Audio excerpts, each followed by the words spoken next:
Hello and welcome everyone. Today we have a very special guest with us here today, Bill Nygren. Quick round of introduction for Bill. Bill has been a manager of the Oakmark Select Fund since '96, Oakmark Fund since 2000, and Oakmark Global Select Fund since 2006. He is also the Chief Investment Officer for U.S. Equities at Harris Associates, which he joined in 1983. He served as the firm's Director of Research from 1990 to '98. Bill has received many accolades during his investment career, including being named Morningstar's Domestic Stock Manager of the Year for 2001. I would just add a footnote to that. A lot of people who earn that distinction, if you talk to them 10 or 15 years down the line, there are very few who are still performing as strongly as Bill has been.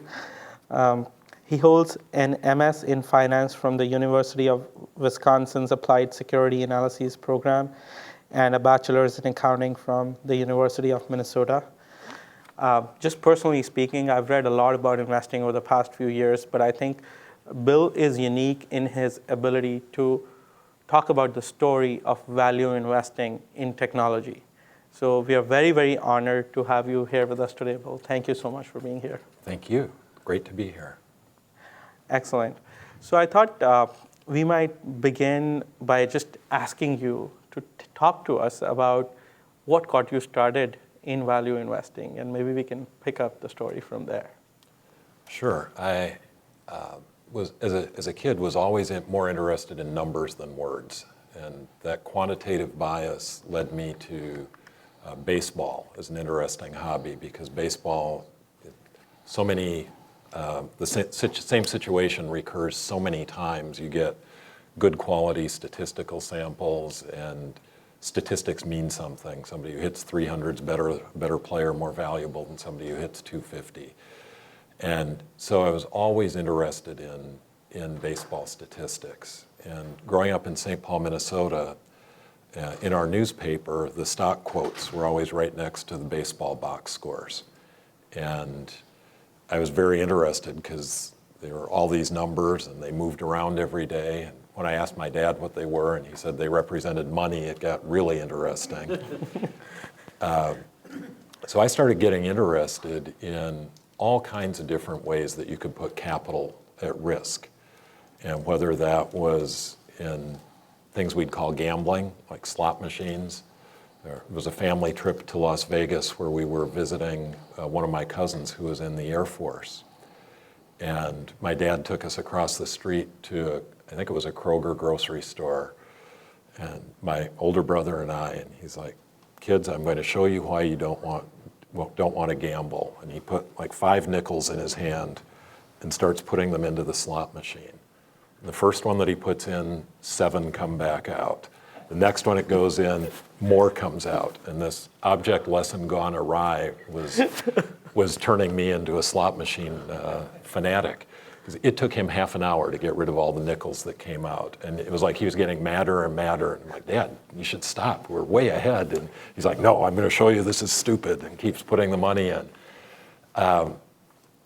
So that fascination then was, why was gambling stupid? I knew my dad was smart. And you start investigating, you see that the casino keeps 15% of the take on blackjack, and 1.5% on craps, about the same on blackjack. Horse racing is something in the upper teens percentage. Then there are these things called stocks that if you did average in stocks, your money was worth maybe 8 or 10% more a year later rather than less. And kind of that distinction between gambling and investing, putting capital at risk either way, but in investing, expected returns were positive. And from the time I was in high school, started reading everything I could about investing. Go to the local library, take a couple books home, and back then the investing section was probably just this wide, so it wasn't heroic to think you could read everything about investing that was available.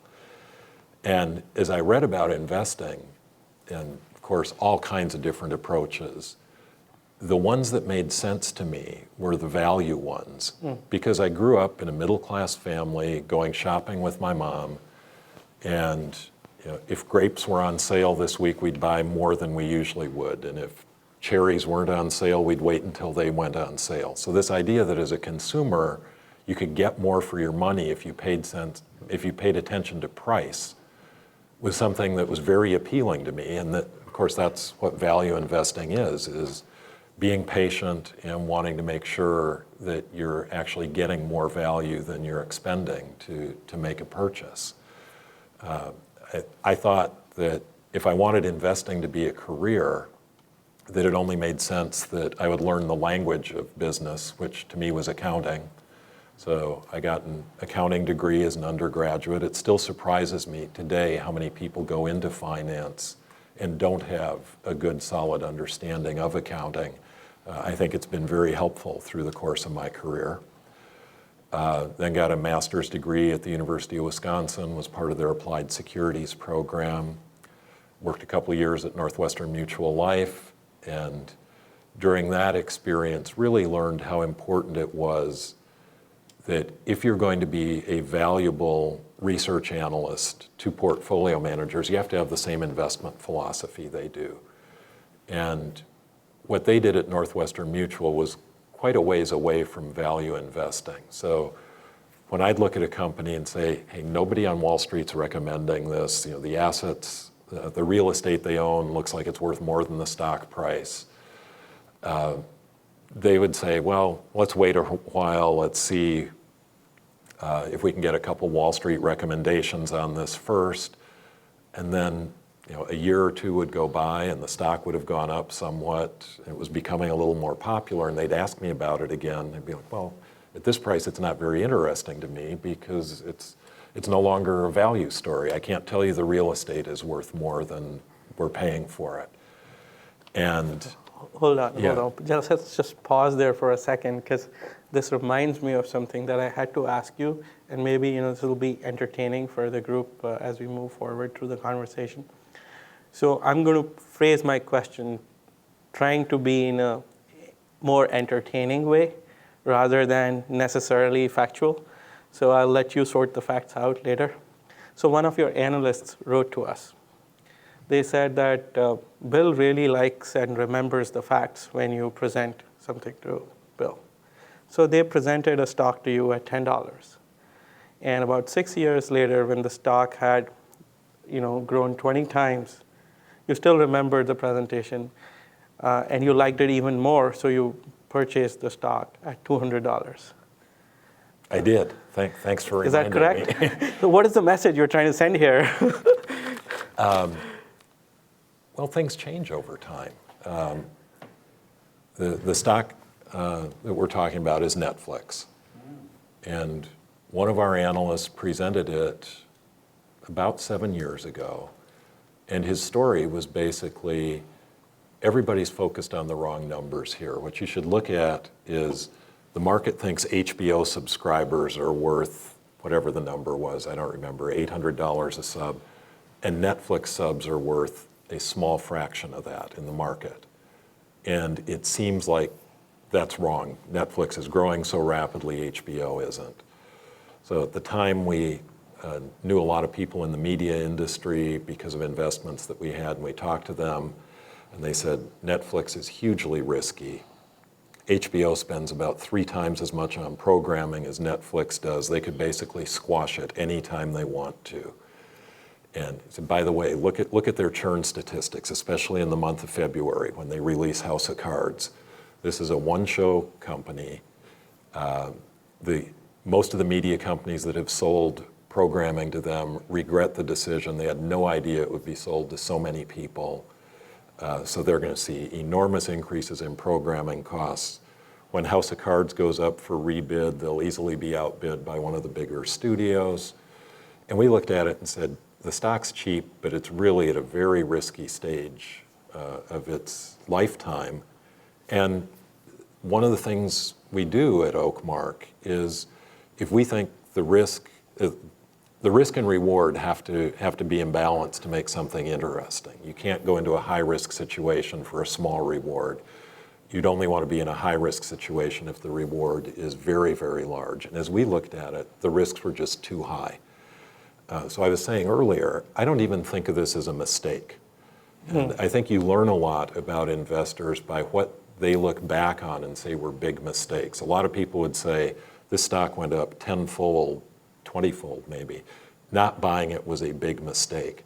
Well, it didn't meet our criteria. When we researched it thoroughly, it didn't have the risk-return profile that we were looking for. And fast forward to just a few months ago, one of our young analysts comes into a large room. There are about 20 of us in the investment team that sit around the table.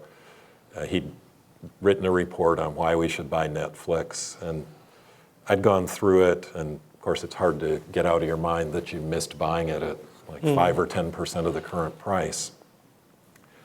And the report didn't really jump out at me. We go into the room and he starts by saying, people subscribe to HBO Now and they pay $15 a month. They subscribe to Spotify, they pay $15 a month. Sirius XM, more like $20 a month. Those same people, when they rate the services they subscribe to, say Netflix is more valuable to them. He said, if Netflix, instead of charging $10 a month, charged $15, it would be selling at 13 times earnings. And it was like the bell went off. It's like, that's a way of thinking about the business value there that I had never thought of, that the willingness of Netflix to sacrifice current income by not charging as much as they could for their product, to instead grow their subscriber base 25% a year, get to the point today where the moat has become almost so large that it's impossible to think of somebody displacing them. $8 billion a year on programming, that's almost now 2 to 3 times what HBO spends on programming. And because the sub base is growing so rapidly, the cost per subscriber is going to be substantially less for any programming that Netflix considers buying compared to HBO. Now, clearly that's a stock most value managers won't touch. It sells at almost 200 times earnings, the market's at 18 times earnings. It's just a name they don't even think about. But I think as value investing has evolved, more of the interesting opportunities today are coming from these businesses that the PE ratio does a really poor job of assigning value. We've talked about companies that have non-earning assets, and I was asked not to talk about this company, so I won't.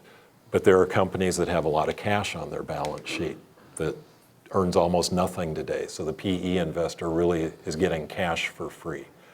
There are companies that are investing in unrelated businesses. It's costing them current income, and the accounting doesn't set up an asset to represent the venture cap type investment that they're making. There are companies that are investing in largely unrelated businesses, like a Netflix, sacrificing current income to grow scale.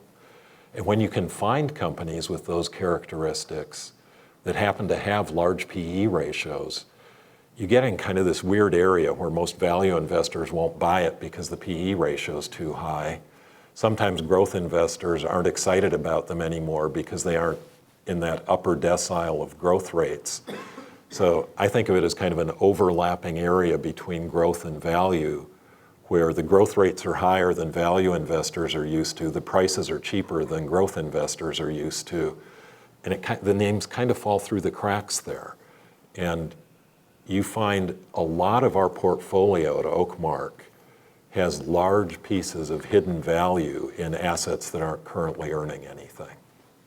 So just to take that thought one step further, a lot of companies, and I'm thinking Amazon, for example, which have a large user network, are also in a position where they can invest in content. Mm-hmm.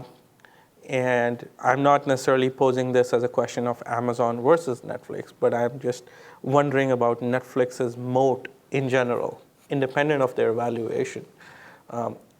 Could there be danger to Netflix from other people who could come in and compete with them on as big a scale as Netflix has? Right, I think that is a risk, but when you look at the scale that would have to be today, it's a pretty small number of companies. And Amazon is probably large enough to do that, maybe Facebook, maybe Alphabet, maybe Apple. But to go in and say we're going to commit $10 billion to programming without an obvious revenue source to offset that, there aren't many companies that can take that kind of risk. And then I would also add, people are paying today $100, $150 a month for their cable TV subscriptions.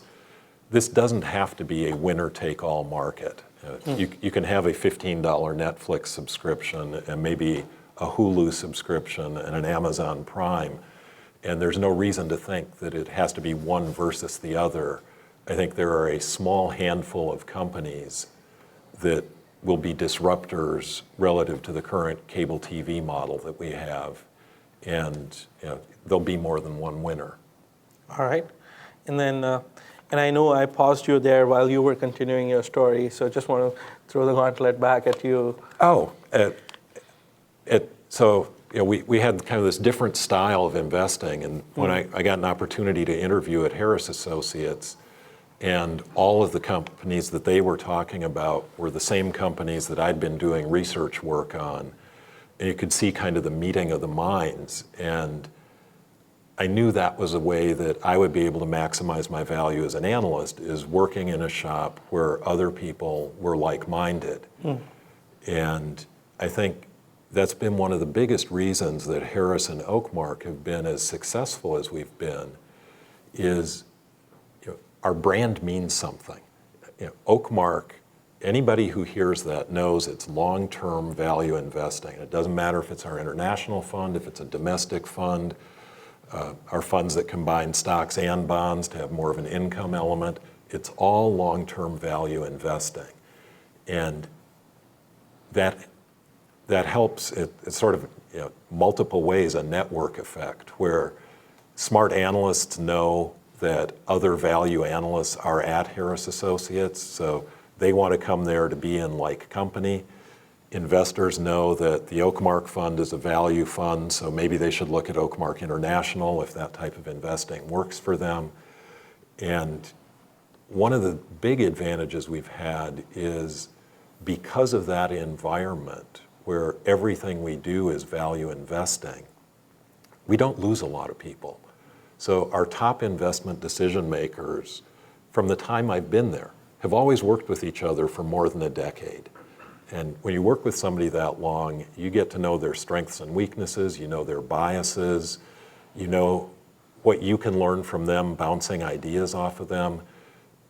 It makes it effectively gives us a moat, because you couldn't just take a similar group of talented people, throw them in a room, and have something as successful as Harris and Oakmark is, because the group has worked together, and that's a big asset. You think of most mutual fund companies, and it's almost like they're trying to fill the Morningstar style boxes. They'll have a high turnover growth fund. They'll have a long-term growth fund. They'll have a value fund. They have all the different boxes filled. But when you do it that way, your brand loses value, both in terms of attracting customers and attracting employee talent. And I think it's something that's really helped us. And do you see that this philosophical evolution in value investing is going to a different level now? People were talking about this in 2000. So I think I asked this question with a lot of humility, in fact, and skepticism, because in 2000, when people were investing in technology companies, there was a case to be made that value investors were not, they were saying they were not getting in on the internet. What you're saying is that there is a similar case today, but the situation has changed where these companies are big enough, they're producing cash and real earnings. Lay that out for us. Help us understand what the reality is now. Sure, to that specific question, and I want to go broader with that in a minute, but when I started in the business in the early 80s, most of the companies we think of as tech leaders today were of a size that the ability that they could be displaced by someone else was a very real risk. They used to joke about two high school kids in a garage coming up with an invention that would eliminate one of the industry leaders. You think today of the market position that companies like Intel have, or Texas Instruments, or Microsoft. Two kids in a garage aren't going to displace these companies. And one of the things as a value investor, you're always thinking out like 5 to 7 years into the future. How's the company likely to change? How will its market share change? How will cash flows change? How does the addressable market change? The tech companies back in the 80s, your vision got really cloudy fast because the industries were changing so much. And I think now the companies are of a scale that can't happen. But the evolution of value investing, I'd like to take back to more just the evolution of investing. If you think, this asset category called stocks that got me interested in investing because it had such a high expected value. 50 years ago, maybe, the only way you could access that was your local stockbroker. And that was a pretty high-cost way to access. And then came along mutual funds, which was a much lower-cost way to access this wonderful asset category. And just by being a mutual fund and passing along the cost savings you got by aggregating all the customers was a tremendous advantage for the customers and gave mutual funds a big leg up on the local stockbroker. Then you take that to a farther extreme, and indexing came along. So just aggregating isn't enough to add value anymore. That's not enough to charge your active management fee, because we can aggregate, do it in a no-cost way, pass the savings on to you, and we will be better than the average mutual fund. So then value investing says, well, we can one-up that. We'll just buy the lowest quartile of PEs. And that probably still worked in the 80s domestically, maybe in the 90s internationally. That you just put a portfolio together of all the low PE stocks, you be patient, you hold them until they're not low PE anymore, and that was enough to work. Well, then the ETFs came along and said, we don't need to pay stock pickers to get low PE stocks. We can get a computer program to pick low PE stocks. We'll give that to you for almost free. So to earn an active management fee, you've always had to stay like one step ahead of the computers. And I think one of the frustrations you hear with a lot of value managers today is what I did 20 years ago isn't working anymore. Right. I think that's always been the case. What worked 20 years ago very rarely still works today.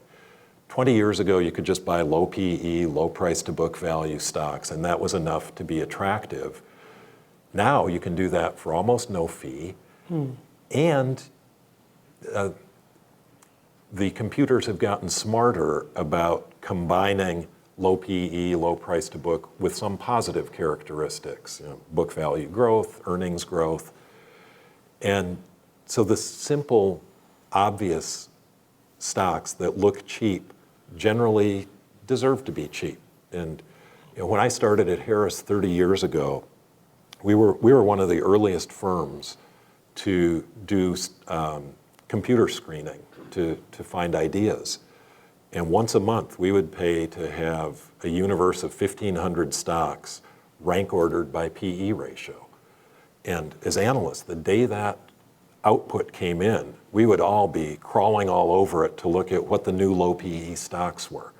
Well, today, any of our administrative assistants could put that screen together in a couple of minutes. And because it's become so easy to get, it's not valuable anymore.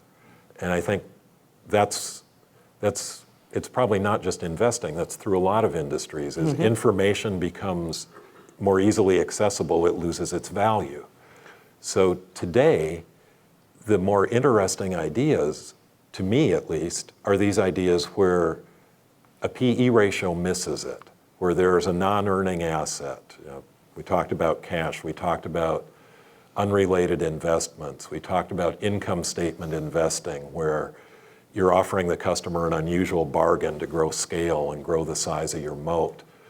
And that's kind of evolved into the technology area today, because these companies have become big enough to think about what they might look like 5 to 7 years down the road, and think it's really not much riskier to try and guess what Intel will look like 5 years from now than it is to try and guess what Procter & Gamble will look like 5 years from now. You know, all industries are undergoing rapid change, and the idea that technology is outside of my sphere of competence because it changes so fast, I think has become an outdated idea. So we own a lot of technology names at Oakmark, and most of them follow the idea that there's a way to look at the assets kind of piece by piece that gets you to a core that you're not paying nearly as high a multiple on as it appears on the surface. And I see that in your portfolio, you not only have technology companies, but you also have the traditional value investing names. I'm thinking, for example, Citigroup and AIG.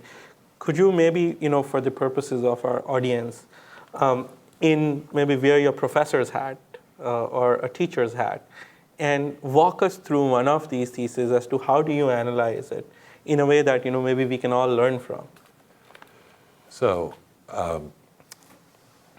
we felt that the financial sector became very attractively valued after the financial crisis.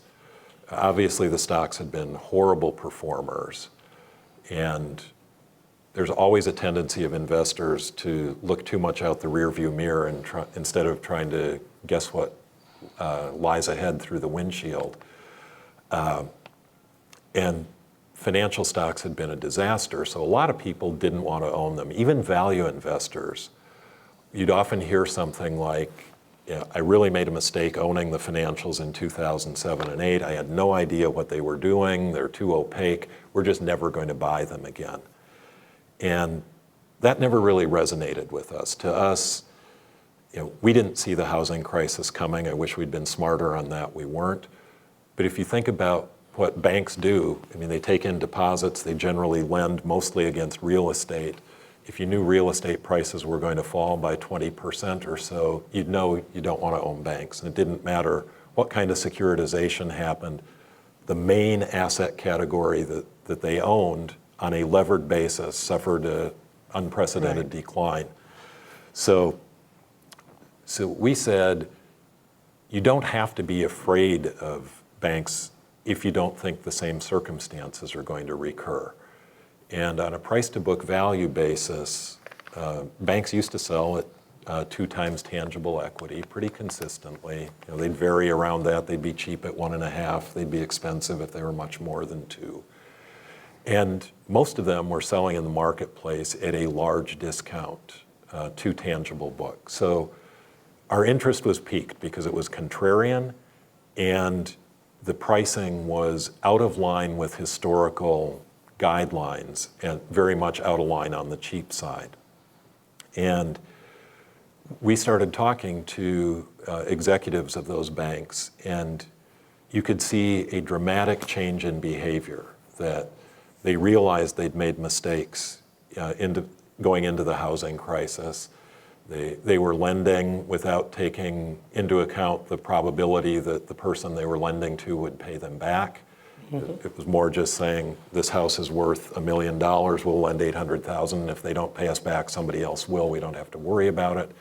But they were getting back to good old-fashioned lending standards.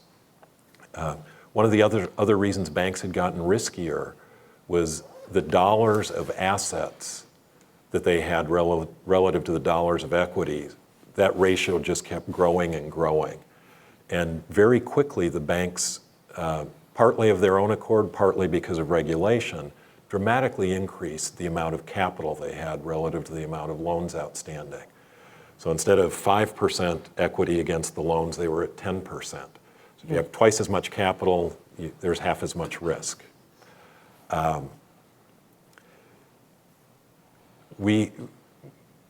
People were afraid that with the regulation that the companies weren't ever going to be able to get capital out to shareholders. One of the things we heard a lot as we were trying to explore bear cases for this industry was they're going to get over-regulated to the point that they basically trade like electric utilities. Wow. Okay. And we looked at it and said, the average bank's at about half a book value. The average electric utility is at about 1.5 or 2 times book. this wouldn't be so awful if they started trading like electric utilities. So we started to not be too concerned about regulation and thought, we're buying at less than book value. Absolute worst case, if overregulation makes these companies not want to be in these businesses, they can stop making new loans. Their loan book can run off. And in company after company, as we started penciling out what that would mean for cash flows, we said in this downside scenario, we still come out okay, given that we're buying at such a discount. And on the upside, if earnings get back to where the companies can earn 15% on equity and sell at book and a half or 2 times book, there's very significant upside. So one of the things that was important to us as we started interviewing management teams and listening to presentations that they'd made was that we were invested with management teams that were okay with growing through shrinking. So taking capital and reducing the equity base. Because it's dangerous if you're a financial to go out and just try and grow your assets. When you really try and push the accelerator down on growth, you often make mistakes with who you lend to. But growth through repurchasing your shares at half a book value, that increases the book value of the remaining shares. It decreases the risk profile of the company. So we're always focused on trying to invest with managements that want to maximize long-term per share value. And in this case, we thought that meant having a willingness to repurchase shares. So we started investing in the companies that were repurchasing shares. That became a more popular way for the banks to reinvest their capital. So what started out as an investment in JP Morgan quickly became JP Morgan, Bank of America, Citigroup, Wells Fargo. And we didn't own all of them, but we owned most of the major banks with an entry price significantly under book value. And as this story progresses, last year after the elections, when regardless of what you think of the politics, there was more confidence in a growth outlook that is good for banks now. It means higher interest rates, it means higher asset values, which helps the loans that are on their books already. Probably means less regulation in terms of being able to get capital back to shareholders. And we've seen a tremendous run in these names. But still, most of them are selling at less than 150% of tangible book. Most of them will still see earnings growth if interest rates normalize to a 2 or 3% inflation level. And most of them still have significant excess capital on the balance sheet that either ought to be valued by investors through requiring a lower discount rate because these are less risky businesses, or could potentially be returned to investors, which then it's dollar for dollar that you realize value for excess capital. Yeah. Some of them also have deferred tax assets, right? Right, the deferred tax assets, another non-earning asset. Along that theme, both deferred tax assets and excess capital really aren't generating much today in the way of income. So you miss that if you're just looking at the banks selling at a 12 or 13 times PE multiple. Now there's some risk with the tax bill that the House passed yesterday that would take corporate rates down to 20%. You might see write-offs on some of these deferred tax assets. The flip side of that is the financial industry in the US is one of the highest tax-paying industries, paying quite close to the statutory rate. And normally it takes a number of years before a competitive industry returns a change in tax policy to the customers. So even though a large holding for us like Citi would see several dollars a share of book value go away if the tax laws end up getting passed like the one did yesterday, we think that would be more than made up by the increase in their after-tax earnings that they would benefit from until the banks start competing that away from each other. So along those lines, we talked about tech companies, we talked about financial services companies, but you also have high quality compounders in your portfolio. And I'm thinking companies like Mastercard and Visa, for example. Talk to us a little bit, Bill, about a company like Visa and Mastercard. We know that most of the transactions in the world are still based on cash. I think about 80-85%, somewhere in that ballpark. So the market understands the value and the growth that is possible, but these are not selling at low multiples right now. So why do you continue to hold these? And will there come a multiple in terms of valuation where you will say that, yes, this is overvalued? Sure. I mean, going back to our previous discussion about Netflix and can't there be competitors, even though card processing, payment processing, is just as much a network business as companies like Visa and Mastercard. It's a great example that they're not fighting each other, they're both fighting cash. Yes. And they're two big winners. The way we look at trying to assign values here is in any company, we make a projection out 2 years, all of the financial statements, and then for the 5 years following that, we assign an estimated growth rate in operating earnings for the company, make an estimate of what the cash needs or cash production of the company will be if they meet our targets, and then get to a growth rate in business value per share. And we say our crystal ball gets too cloudy after about 7 years for any company to make much of a forecast beyond that time period. So the assumption is that at the end of that 7-year period, companies sell at pretty similar multiples to each other. Okay. We've made estimates starting with how much of world commerce is being done by cards today and what an extrapolation of those trends would likely produce for revenue growth for Mastercard and Visa, what kind of incremental margins these companies are capable of having, again, if they aren't investing in adjacent technologies. And based on that, and just a mathematical model that we use, produce what kind of premium to the normal PE this company would be deserving of selling at today. And despite Mastercard and Visa selling at pretty strong premiums to the market, they still haven't gotten to that level that we would call fully valued. Now, I would say we got a little bit lucky here, where the market gave us a great opportunity to buy these companies back when regulation called the Durbin Bill, Credit Card Act. Yeah, was going to dramatically reduce what they could get on debit cards. And both Mastercard and Visa fell to prices that they weren't much of a premium to the market at the time we bought them. So we've benefited from business value growth and stock prices both growing at pretty similar slopes, with the stocks never getting to a level that we would be wanting to sell them. Most of this time, they haven't been cheap enough that we'd say, if new money came to us today and we had to start a portfolio from scratch, would we buy this company? But they've kind of stayed between buy and sell targets for an extended period of time.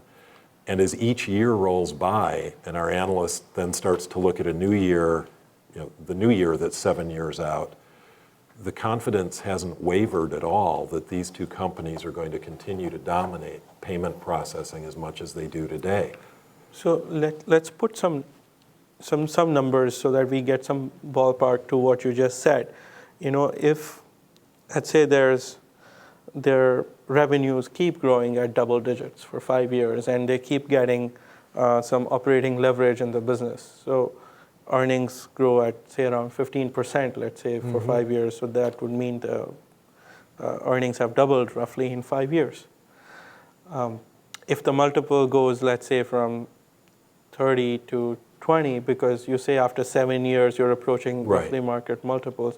So you get 100% upside and then 50% contraction due to the multiple. That's net 50% in 5 years. Does that cross the hurdle? Like, how does one think about it? Like, where would you say that, and I'm just putting some numbers to ask the question that, where would one make the call, say, I'm going to sit in cash and not stay invested? So the answer gets pretty complex and quantitative, but if there's ever a group that wants to walk through it that way, it's probably this group.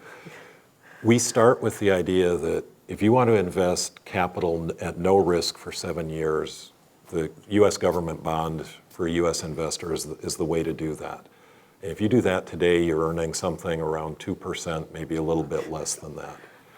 To take the risk of a normal equity, you need to earn a premium to that. So we say the 2% level. Well, we actually make an adjustment and say a 2% 7-year doesn't really make sense in a 2% inflation environment. So we're going to pretend that those bonds are at 3%. That we don't want to be investing based on an interest rate for that bond that we don't think is long-term rational. So if we say the bond would be at 3% and we want about a 4% premium, which is in line with history for stocks, we'd say we want a stock to earn 7% a year to call it fairly valued. And we want to sell a stock at about 90% of what we think is fair and buy it at about 2/3 of what we think is fair. So when we go through that math of saying, based on our 7-year forecast for Mastercard, that we think it makes sense that it would sell at 20 times pre-tax earnings 2 years from now, the math behind that would say, then you would still earn your appropriate risk premium to the 7-year bond if it sold, if it today sold at that price. So on our math, something with the growth characteristics of a Mastercard or Visa is worth something on the order of 20 times pre-tax, even though the rest of the market sells at somewhere around 12 or 13 times pre-tax. Even 5 years from now, you think? Our 5-year from now guess for the market would be based on a 7-year that's at 3%. Sure. And would still be at about that level. I see. Because these are high quality compounders.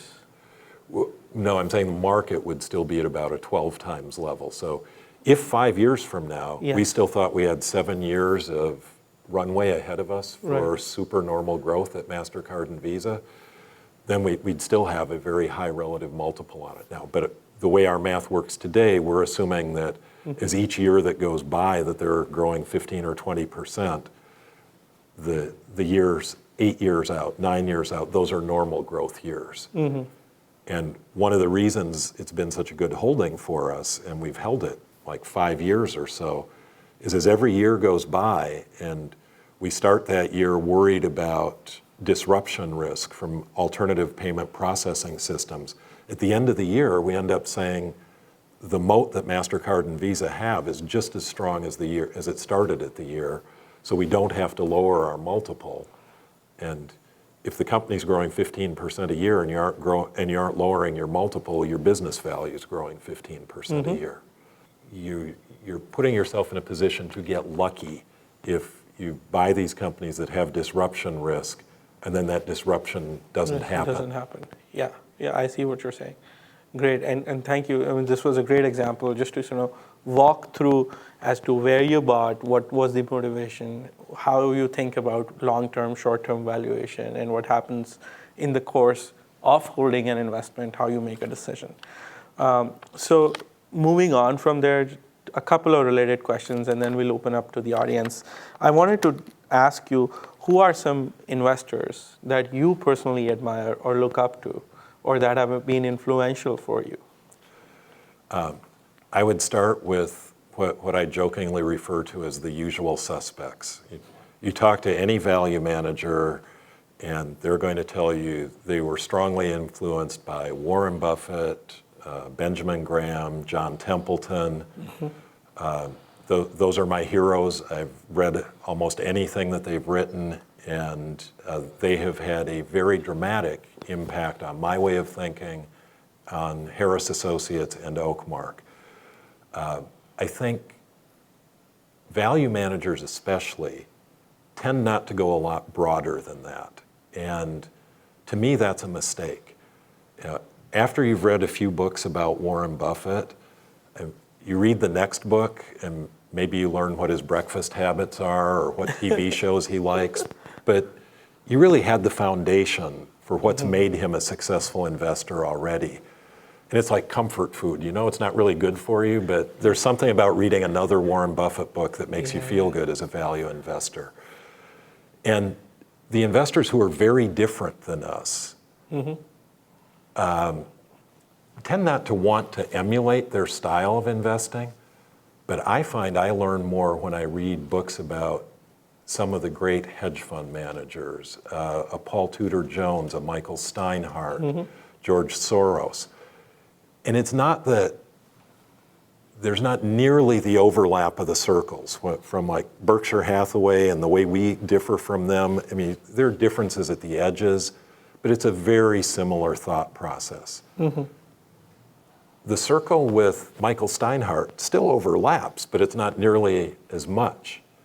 And I've never read a book about one of those great investors who weren't value investors that hasn't made me think about some detail of our investing process. Like, for example, Mike Steinhardt was famous for never wanting to make an investment until he'd sat down with the person he thought was the smartest bear on the stock and understood their case. We try to do that in our process at Oakmark by whenever somebody's presenting a new idea to us, we assign the task to someone of saying, your job is to now come into the room and explain why this person is wrong. And we want you to argue to the best of your ability to prevent us from making this investment. And hearing the two sides argue with each other is a much more productive atmosphere for learning about an investment than just hearing the bullish case. You know, Paul Tudor Jones, there's a famous picture of him sitting at his desk, and pinned onto the bulletin board behind him is a sign that says, losers average losers. How many times have you heard a value investor say, you know, the stock's down 20% today, but my estimate of business value is only down 10%, so it's really cheaper today than it was yesterday. I mean, one of the great things about data analysis having become so cheap and us having the history that we have, it's really easy to analyze our own history now and be more data-driven in our own decision making. And we can look and say, okay, we've got 20 years of history here of about 130 stocks on our approved list. What happened when the fundamentals started to deviate from what the analysts suggested? Were those good opportunities to add? And we looked at it and said, you know what? That was really more of an indication that we were off base in our analysis, and it was going to get worse after that before it got better. And adding some guardrails to our process of saying, when things start to go negative on the fundamental story, we don't ever want to be the investor that says if the stock falls 20%, it's an automatic sale. But if the fundamentals start to deviate and the story isn't playing out the way we thought it would, the fundamental story, we want to increase the pressure on the analysis to make sure more people in the firm are thinking about it, forcing more meetings with the management team, forcing more of a devil's advocate thought process, with the idea that one of the most productive ways we can add to our performance is to get rid of our losers earlier. And you know, I get teased, I mean, we're not momentum investors by any way, shape, or form, but I do believe there is such a thing as fundamental momentum, that companies that are performing well are more likely to continue performing well, and companies that are performing poorly are more likely to continue poorly. It's Newton's first law of motion. Yes, yeah, so it's not a new concept, but at Oakmark, it's applying something that's thousands of years old. So I mean, you can take these nuggets. You know, George Soros with his theory of reflexivity, which was written up in a book hundreds of pages long that I find very difficult to follow, but way, way oversimplified, says that what's going on emotionally in investors can actually influence the real economy, and that psychology has a real effect on the economy. And when direction changes, a simple psychological change can be enough to bring about a real change in the economy. When you go through tough cycles like 08 and 09, and people are always saying, you know, sure, if things get back to normal, then everything out there is really cheap, and the names you own would be the right basket of names to own. But what can ever change to make things get better? Just thinking that things could change to get back to normal can be an impetus to start that process happening. In the same way that if you've gone through an extended recovery that's created tremendous excess in the economy, just people starting to worry that things go back to normal could be enough to slow the speculation, slow price increases, and bring things back to normal. Those are things you don't usually read in books about great value investors that I think can really help refine a value approach. And like I say, I think I learned more reading about how great investors who weren't value investors invested than I do by reading the 200th book about value investing. That's a very good suggestion. So final question is, what does your day, what do your routines look like? What are some of your reading habits, and any advice you have for those of us here and people who are going to be watching you on YouTube, how they can be better investors? So the alarm goes off at 5:52 in the morning.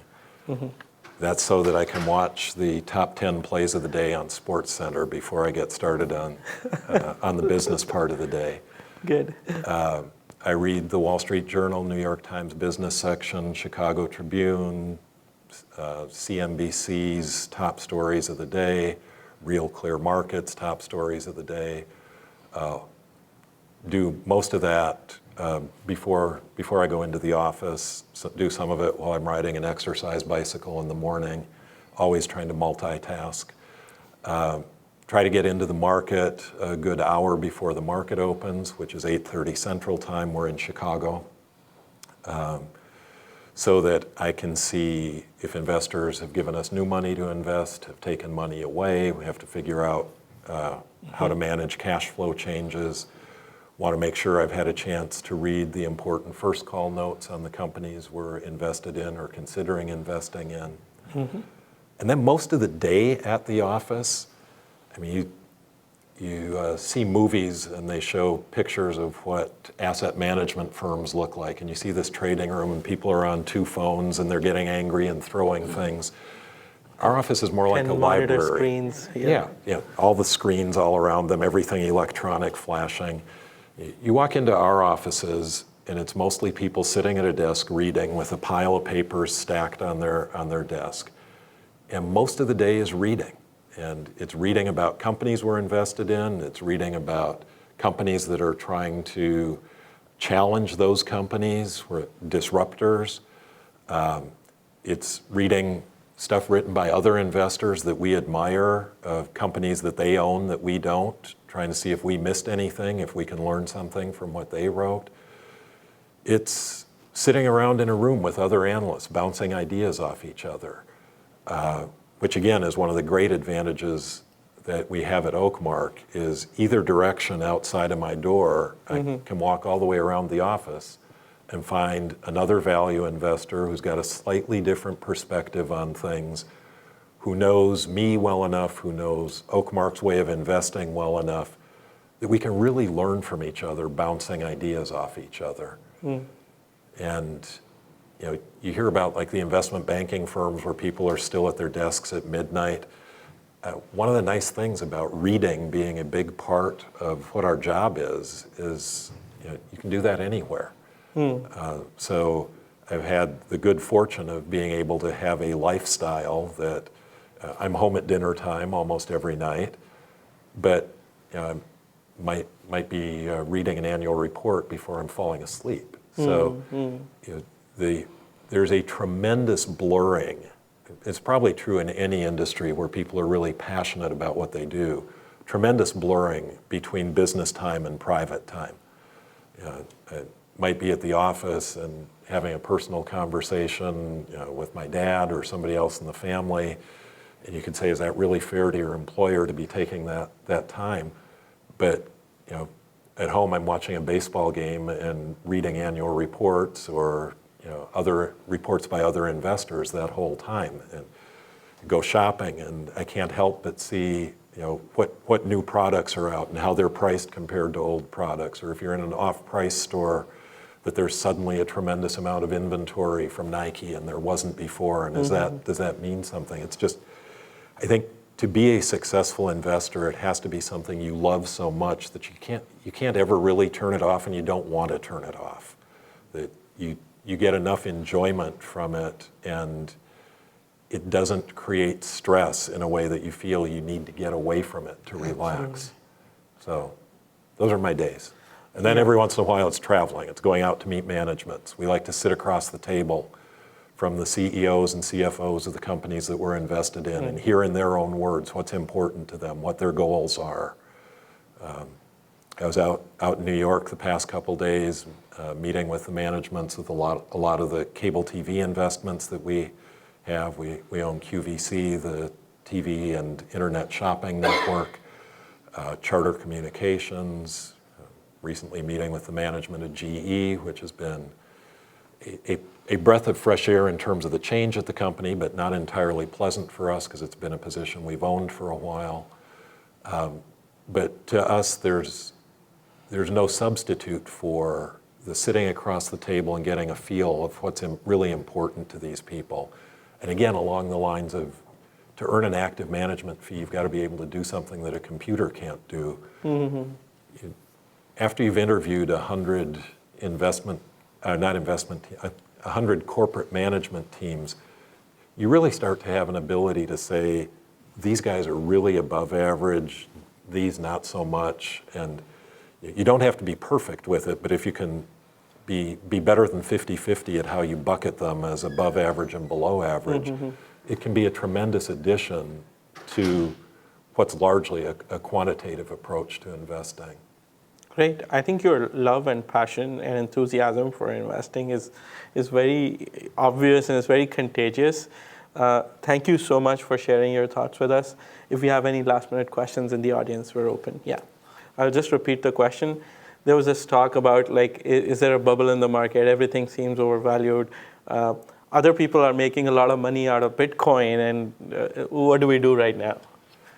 So we're generally in the camp that if you can't understand how something is priced, it's better not to talk about it.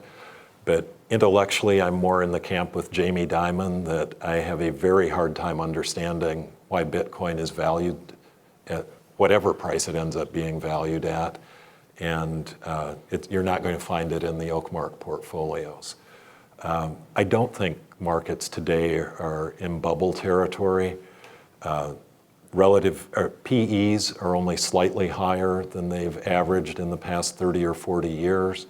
And I think with interest rates as low as they are, inflation as low as it is, it makes sense that PEs would be somewhat elevated. Not to mention the things like all the technology companies that are making so many investments in areas tangential to their basic business that are depressing current earnings. And one of the statistics I put in the last commentary we wrote was that if the 4 FANG stocks weren't in the S&P 500, the S&P multiple would be about 1.5 points lower, which when you're talking about a multiple that's maybe 2 or 3 points elevated relative to history, 1.5 points is a big deal. And I don't say take the FANG stocks out just because they look expensive on a PE basis, but PE is such a bad metric for measuring the value of those 4 companies. So we don't think the market's really elevated. You know, the recovery's 9 years old, but the magnitude of the recovery has been relatively trivial compared to historic growth of the economy. Recessions come about to correct excesses in the economy. It's hard to see those excesses being created. To me, the more fascinating part of your question is, how do you deal with a bubble like 2000, where a strict, disciplined valuation approach to investing just says, none of these names make sense to us, we can't figure out the values. And how do you keep people invested with you when you're holding the line that says, these names just don't make sense? The Oakmark Fund assets peaked at about $10 billion in 1997, 98. And even though our net asset value had been about flat for the following 2 years, our assets were down to $2 billion. Because we refused to buy anything in the technology space, people took 80% of the investments away from us. And that's a tremendously difficult time when you're running a business and you've got people to employ that you want to have continue with you, and you're seeing your revenues fall by 80%. But I remember a conference call I was on, one of the advisors who was in the process of selling out of the fund was pleading with me, saying, won't you please just own one technology stock? Because if you buy one of them, then I can go back to my investment committee and tell them that's okay. And I remember saying to her, I said, if we could find one that fit our value criteria, we'd happily own it, but we can't. And because of that, we won't.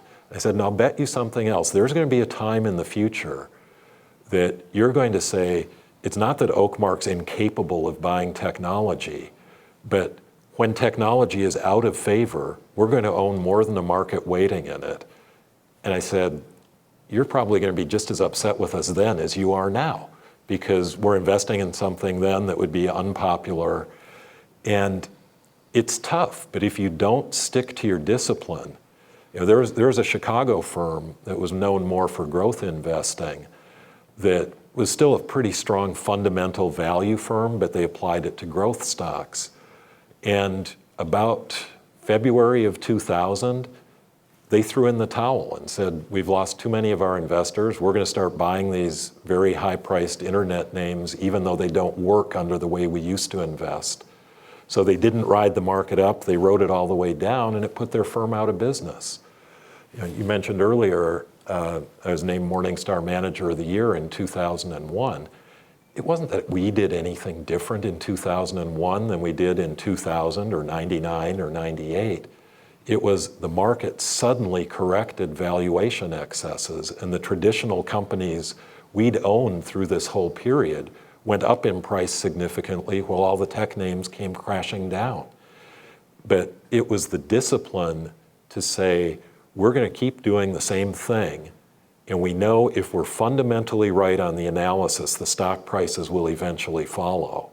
And we're not going to try and placate investors who want to see us invest in the current bubble.